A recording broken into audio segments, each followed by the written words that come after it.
Dear brothers and sisters, I welcome you all to hear and see this video message. In this video, I am going to explain the branding of Modiji like Messiah by Godi media, but he proved as false prophet for India. Content for this video I given in the description through my blogspot Shadow Cabinet of India. You can go through and study. Mr. Modi had to overcome an image of him in the media as someone who was responsible for the Gujarat riots. A Supreme Court appointed panel later found no evidence that Mr. Modi was complicit in the 2002 violence when he was the state's chief minister. More than 1,000 people were killed, mostly Muslims. So when he came to Delhi in 2014, Modiji wanted to show the media like this: look, I don't need you, I can connect with people without you. Almost all of his public interaction come across as carefully choreographed. Over the past decade, he has been photographed inauguration countless projects, meeting supporters, snorkeling, and even meditating in a cave after the 2019 election campaign. Foreign visits, including routine ones, are amplified by domestic media and celebrated at home. He addresses huge diaspora lead rallies abroad, images of which are repeatedly played on domestic TV as evidence of his global popularity. But the visits are rarely analyzed by India's mainstream media in terms of outcome. This is an ironic concept. We know that the Prime Minister loves to advertise. Every public event Modi attends, the chanting of Modi, Modi is organized. Who stands for the election for the BJP is not as important because the aura of the Prime Minister is so central to the emotive connect on the basis of which the political drama and the cycle of election is unfolding. So branding Mr. Modi a self-made leader with transforming the BJP. A large part of the image management of Mr. Modi is about making sure that he never associated with a negative outcome that can be pinned on somebody else or some other factors.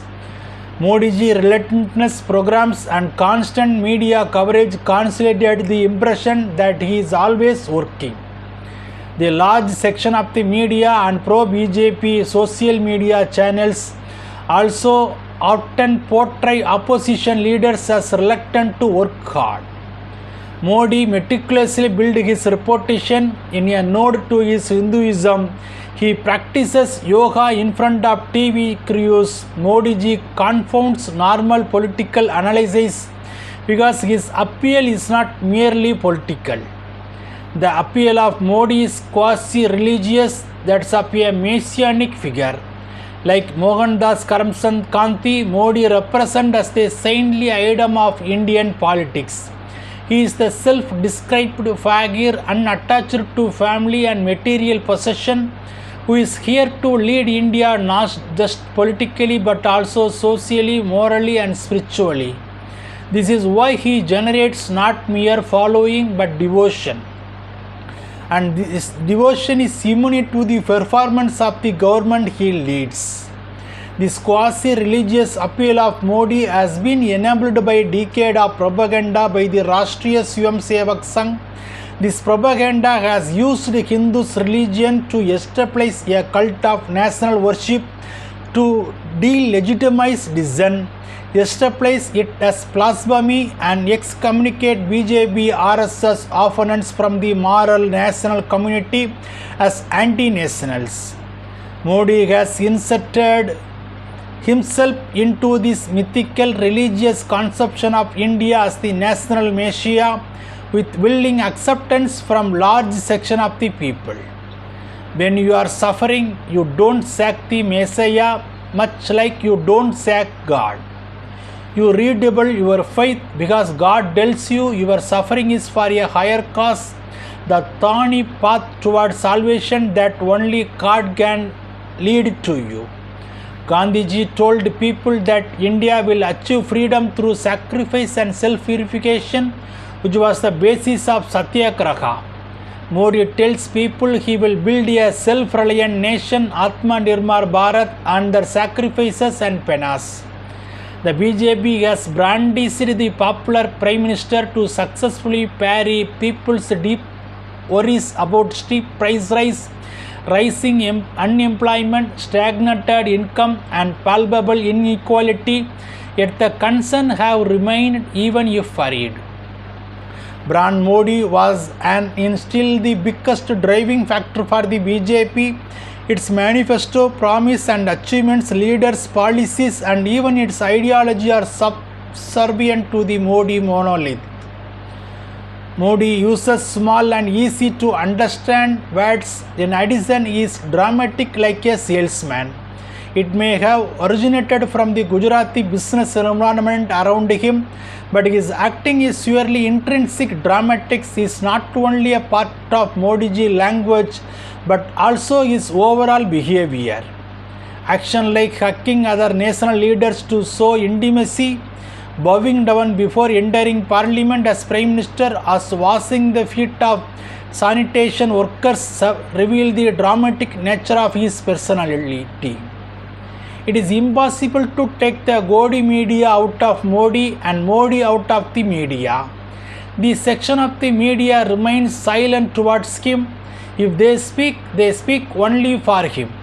When a social worker or journalist gets respect in foreign countries, they call it an anti-India conspiracy. But the PM gets respect in the same countries, they describe it as India's name, Modi name ringing across the globe.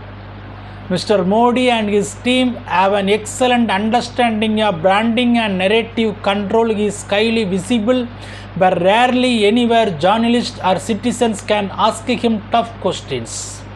He has never held a press conference in India since becoming Prime Minister, while the interviews he gives are rare and he is rarely challenged. Breaking up facts into pieces, spreading half truth and creating the desired emotional effect through it is the definition of propaganda by Modiji. The branding on social and print media projected Modi as a populist messiah of New India, but his complicity in the 2002 Gujarat massacre was downplayed. The larger-than-life image using media to the hilt, and in today's context, social media blending lies and factoids to create a godly image, etc., are hallmarks of the personal styles of Modi. Charismatic leaders get swayed by their own relentless rhetoric until one day they start realizing something is giving way. At this stage, there is no redemption, as there is an inevitability about the predestined denouncement. When voters offer unquestioned allegiance to a leader for a long time, the latter starts mistaking it for his or her invincibility. The cycle of hubris and nemesis thus gets entrenched within the cult leader-follower interaction. This may partially explain why Modi persona alone is becoming less and less important as a factor in the ongoing elections. For 10 years now, Modi's voter has given the PM a sort of carte blanche. The PM could say anything and do anything as the loyal voter of Modi thought he would do no wrong. Such sentiment created a self-image of Modi where he started talking about himself in the third person. Implicitly, Modi projected himself above all institutions as one who could alone deliver India into a golden period of Amit Kal. His attempt to inaugurate a half-constructed Ram temple against the advice of the established Hindu clergy showed he could take on anyone with populist support. Eventually, hubris is only the flip side of such affection that Modi often boasted he received from 140 crore Indians. Sheer arrogance also marks the BJP slogan hai to Modi hai, it has to be PM Modi as next PM. The slogan takes the people who have stood by Modi all these years totally for granted. Then there is also much conceit in the advertising tagline Modi ki guarantee, that is Modi guarantee, which encapsulates Modi personal guarantee to deliver free food, housing, cooking gas, tap water, etc. But the taxpayers' money used for welfare becomes an individual handout to the people. Modi is not a natural democrat. His instincts are to subvert rather than to promote. Modi had a supreme arrogance even when he was just a party functionary and not holding any position in the government. How does Modi face no political cost for the suffering he in large part causes? And how does he not come across arrogant, out of touch, or simply cruel to most people, even as he consciously ignores their sufferings? Modiji has shown no ability to work with opposition parties or tolerant dissent. In fact, in the eyes of the world, there is no justice for any victims of any riot in India. Modi does not go into specific details of his governance is because he does not want to be judged for those policies. Modi and his government are getting plenty of criticism for their Hindutva and for mishandling the economy. With the kind of seats they have in parliament, they seem to think they can ignore it all. The result is democracy that faces a catastrophic crisis under a leader holding near absolute power with no apparent accountability to respond to reality. In the real world, our economy, which was already reeling under demonetization and GST, if Modi is indeed a false prophet, he has certainly glittered the path to hell in the most glorious light. The BJP hopes Mr. Modi's larger than life image will get them over the line, but analysts say it could be a problem as well.